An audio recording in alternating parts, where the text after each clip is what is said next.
Kegiatan keagamaan di lingkungan sosial menjadi hal yang lumrah dan bagian dari toleransi keagamaan yang ada di Indonesia. Namun mungkin tak selalu diterima terbuka karena terkadang perlakuannya yang kurang memenuhi syarat. Seperti penggunaan pengeras suara di masjid, langgar, dan musola di Indonesia yang sebenarnya sudah diatur dalam ketentuan. Kami bahas bersama Dirjen Bimas Islam Kementerian Agama, Prof. Kamarudin Amin. Selamat malam, Assalamualaikum Prof. Kamar. Waalaikumsalam warahmatullahi wabarakatuh. Iya, sehat ya Prof ya?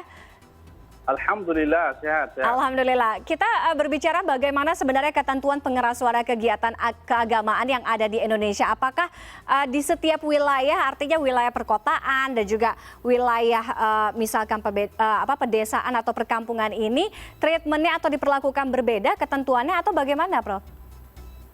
Ya, jadi pertama kita harus sama-sama menyadari, mengetahui bahwa azan ini kan bagian dari living tradition ya, bagian dari syiar Islam, bagi syiar agama yang tentu tidak mungkin ditutup atau tidak mungkin di stop ya orang melaksanakan azan di masjid musola. Yaitu sudah menjadi tradisi yang sudah menyejarah, sudah memasyarakat, sehingga tidak mungkin bisa dihindari lagi. Namun demikian, tentu tidak semua masyarakat juga menikmati ya, ada yang mungkin terganggu. Meskipun juga sebagian besar umat Islam juga menikmati sesungguhnya suara azan itu. Tetapi tentu ada juga komunitas yang mungkin tidak membutuhkan, bahkan merasa terganggu dengan kegiatan-kegiatan seperti itu. Nah, oleh karena itu kami membuat surat edaran sebagai titik moderat sebenarnya untuk mengakomodir semua pihak ya, mengakomodir umat Islam juga non-Islam. Oleh karena itu diatur ya. Nah, aturannya pun juga berbeda-beda ya, tentu yang berbeda di masyarakat atau di komunitas yang heterogen dengan yang seperti perkotaan ya, dan juga di masyarakat di pedesaan tentu berbeda. Nah, kalau di perkotaan karena masyarakatnya sangat heterogen, aktivitas manusia juga sangat bervariasi, kesibukannya berbeda-beda, sehingga kita atur sedemikian rupa. Nah, aturannya itu misalnya untuk suara azan pada sholat subuh itu dibolehkan untuk menyampaikannya atau menggunakan ya pengeras suara di musola masjid itu 15 menit sebelum sholat subuh ya. 15 menit boleh membaca Al-Quran selama 15 menit tentu dengan suara yang bagus ya. Begitu juga suara azan. Nah, setelah itu misalnya ada ceramah-ceramah agama, ada pengumuman-pengumuman atau apapun, itu jangan lagi dikeluarkan suaranya, tapi dengan suara dalam ya, dengan harapan tidak mengganggu masyarakat yang lain yang tentu ingin istirahat misalnya atau terganggu dengan suara-suara seperti itu. Nah, suaranya juga tidak boleh terlalu tinggi, yang moderat-moderat saja ya, yang kira-kira tidak mengganggu masyarakat begitu. Kemudian sebisa mungkin dengan suara yang merdu, suara yang bagus, ya yang tidak mengganggu masyarakat lah. Oleh karena itu sekali lagi kami menghimbau sesungguhnya masyarakat di seluruh Indonesia untuk bisa saling memahami bagi yang muslim agar melaksanakan surat edaran yang sudah kita buat, menjaga kenyamanan warga di sekitarnya, dan bagi yang tidak membutuhkan atau masyarakat non-Islam misalnya juga bisa memahami bahwa itu memang syiar dan tidak berlebihan disampaikannya. Jadi sekali lagi ya jangan sampai terlalu lama ya, jam 3 sudah diputar dan suaranya keras ya, tentu itu mengganggu. Ya, kami mohon agar kita semua bisa memahami, mohon teman-teman di masjid ya, para pengelola masjid agar jangan berlebih-lebihan dalam menyampaikan syiar-syiar seperti ini. Oke. Ya, dan di ketentuan itu juga sudah diatur besaran desibel suaranya ya, Prof ya? Ya, betul sudah diatur, bahkan juga ya kalau bisa yang mengumandangkannya itu suaranya juga bagus dan jangan terlalu lama ya. Jadi kalau subuh 15 menit paling lama ya. Oke.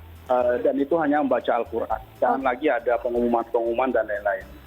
Nah, ketentuan waktu penggunaan pengeras suara untuk kegiatan keagamaan ini memang taruhlah untuk azan misalkan. Ini memang hanya sebagai penanda waktu sholat atau bisa memang digunakan untuk kegiatan-kegiatan keagamaan lainnya, Prof? Mungkin seperti pengajian dan lain sebagainya. Dan peruntukan kegiatannya itu yang bagaimana atau yang seperti apa? Ya, seperti yang saya sampaikan tadi bahwa azan ini kan penanda masuknya waktu ya. Jadi disampaikan kepada umat Islam bahwa waktu sudah tiba gitu dengan azan tadi itu. Nah, ketika ada hal-hal lain atau kegiatan keagamaan yang ingin dilaksanakan misalnya, ya silakan, tetapi suaranya jangan pakai suara luar. Cukup suara dalam agar tidak mengganggu mereka yang masih ingin istirahat, ya, mereka yang tidak membutuhkan informasi-informasi yang ingin disampaikan. Jadi menggunakan suara dalam saja.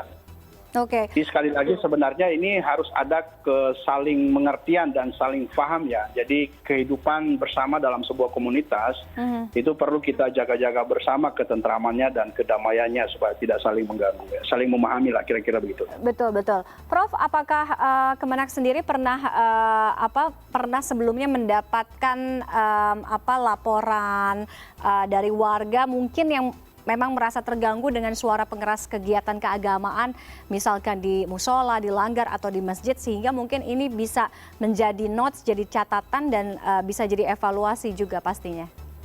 Ya betul, jadi sebenarnya terjadi di beberapa tempat ya, jadi tidak hanya 1-2 kasus memang. Memang kita juga menyadari bahwa ada kalangan teman-teman pengurus masjid ya yang agak berlebihan ya dalam menyampaikan suara-suara keluar ya, sehingga mengganggu yang lain. Nah oleh karena itu pertama kita terus mengedukasi masyarakat, kita bersama-sama ya. Jadi sebenarnya harapan kita musola masjid itu kan milik masyarakat ya. Betul. Dan itu kegiatan masyarakat di situ, sehingga tentu tidak bisa itu hanya dilaksanakan oleh pemerintah ya. Jadi mengedukasi masyarakat itu bukan tugas pemerintah saja.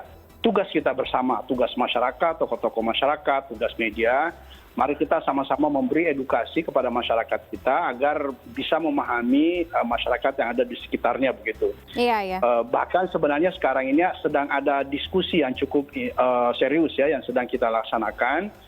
Ada ikhtiar yang sedang kita usahakan agar adakah kemungkinan misalnya di sebuah kota seperti katakanlah Jakarta ini, itu suara azannya diseragamkan pada waktu yang sama. Misalnya dikumandangkan di Istiqlal, kemudian dirilai di masjid-masjid yang lain. Oh, oke. Hingga suara azan tidak bersaut-sautan, kemudian suaranya juga bagus. Mungkin ini bisa menjadi solusi, tetapi masih sedang dalam kajian ya. Jadi antara Kementerian Agama dengan DMI juga, saya kira Majelis Ulama Indonesia nanti juga akan kita ajak bersama-sama berdiskusi ya untuk mencari solusi terbaik supaya suara azan ini betul-betul menjadi syiar agama, menjadi pengingat masuknya waktu sholat sekaligus tidak mengganggu masyarakat yang ada di sekitarnya. Oke, kajian ini apakah nantinya juga akan diperluas, artinya tidak hanya di kota besar seperti Jakarta juga, tapi kota-kota lainnya, sehingga sama rata begitu, Prof? Ya, target jangka panjangnya seperti itu. Jadi di setiap satu kota cukup misalnya azan itu dikumandangkan dari satu masjid besar saja, di masjid raya di masing-masing ibu kota provinsi misalnya, atau masjid jami ya di kabupaten kota. Jadi setiap kota itu hanya satu azan, kemudian dirilai di masjid-masjid yang lain. Tetapi ini baru gagasan yang sedang kita diskusikan, karena tidak sesederhana itu juga ya mewujudkannya, mengeksekusinya tidak sederhana.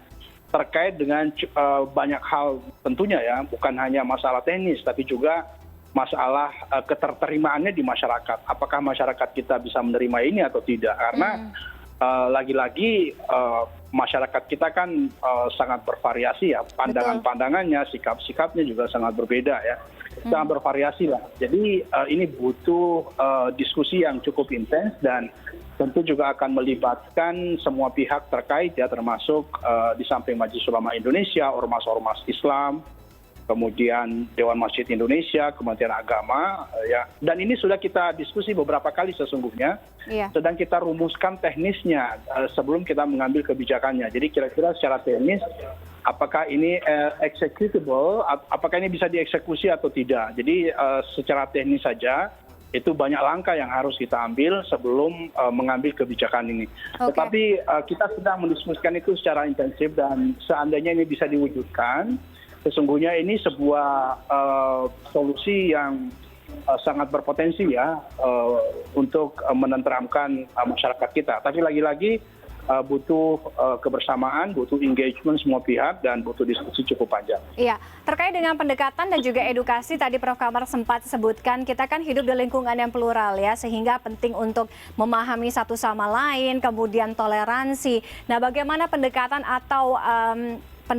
atau edukasi yang harusnya nanti disampaikan oleh Kementerian Agama, karena ini kan sifatnya atau hal ini kan begitu sensitif ya Prof, ya kita tahu jangan sampai hal sensitif ini kemudian nantinya berujung pada gesekan-gesekan emosi.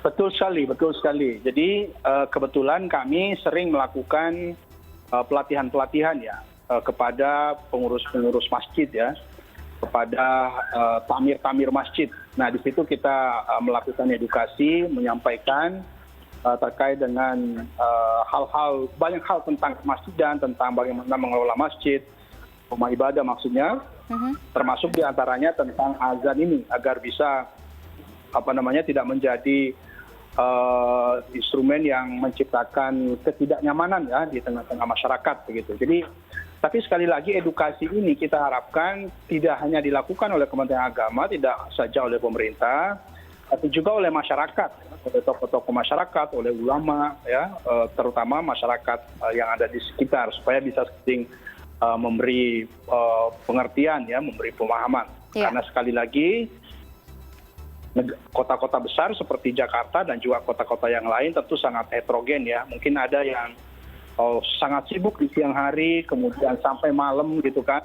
Nah, pada saat-saat subuh misalnya ingin menikmati istirahatnya, apalagi mereka tidak butuh sholat karena bukan muslim misalnya, ya tentu kita harus memahami bahwa waktu-waktu tersebut sangat berharga, sangat penting bagi mereka, sehingga harus kita hormati. Baik. Terima kasih Prof. Kamarudin Amin sudah berdiskusi di CNN Indonesia Connected malam hari ini. Mudah-mudahan bisa memberikan informasi tambahan sehingga masyarakat tahu jelas bagaimana ketentuan pengeras suara kegiatan keagamaan, dan sekali lagi karena kita plural, hidup berdampingan satu sama lain, mungkin ada yang berbeda, toleransi itu yang paling penting ya. Sekali lagi terima kasih Prof. Kamar sudah bergabung dengan kami malam hari ini. Sehat selalu. Terima kasih. Assalamualaikum warahmatullahi wabarakatuh. Waalaikumsalam warahmatullahi wabarakatuh.